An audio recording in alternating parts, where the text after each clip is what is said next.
Bonjour et bienvenue sur Profession Culture. Est-ce qu'un jour férié est nécessairement un jour non travaillé, autrement appelé jour chômé? Dans le monde du spectacle, au théâtre notamment, il n'est pas rare de travailler sur un jour férié. Que prévoit la loi? Que prévoient les conventions collectives? Et que prévoit le Père Noël et le lapin de Pâques si vous travaillez sur leur jour férié? C'est l'instant pro du jour. Bah non, ça marche pas avec la petite souris.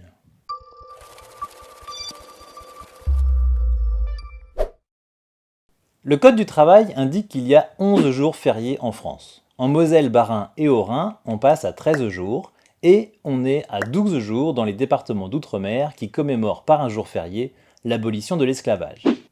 A-t-on droit à un repos automatique pendant un jour férié? La réponse est non. Les jours fériés ne sont pas, à l'exception du 1er mai, nécessairement chômés. Mais les accords collectifs et les usages en entreprise peuvent prévoir qu'un jour férié sera chômé. On a donc des jours fériés travaillés et des jours fériés chômés. Seul le 1er mai est un jour férié chômé par disposition de la loi. Une particularité remarquable pour nos amis de l'Est, leurs 13 jours fériés sont tous chômés.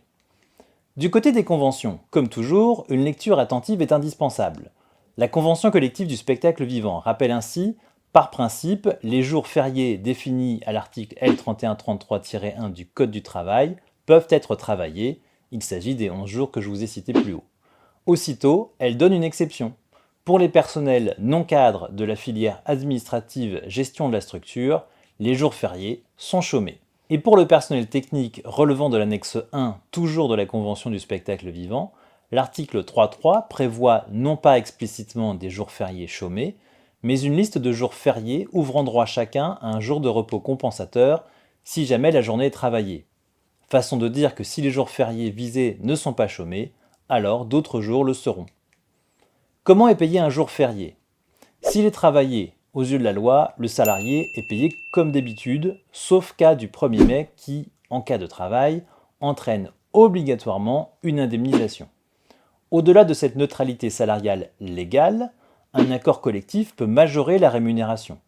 Ainsi, la Convention collective nationale de la production audiovisuelle prévoit des majorations, pouvant aller jusqu'à 4 fois le salaire habituel pour un travail le 1er mai.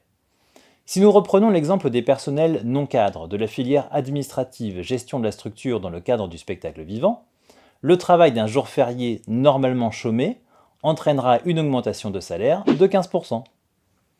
Si le jour férié est chômé par contre, il faut distinguer. Soit le jour férié chômé tombe sur un jour habituellement de repos comme un dimanche et alors il n'y a aucune incidence salariale, soit le jour férié chômé tombe sur un jour habituellement travaillé, et sous condition d'avoir au moins 3 mois d'ancienneté, le salarié est payé normalement. Pour les salariés non mensualisés, ceux qui sont payés au cachet ou à l'heure parmi les artistes, ou à l'heure parmi les techniciens, le jour férié chômé est tout simplement un jour non payé. Les conventions peuvent là aussi améliorer ce fonctionnement légal. Ainsi, la Convention de la production audiovisuelle prévoit la rémunération d'un jour férié chômé pour les salariés sous CDD d'usage d'au moins 10 jours, sauf si ce jour férié tombe pendant le week-end. N'hésitez pas à commenter, liker et partager la vidéo. Je vous dis au prochain Instant Pro.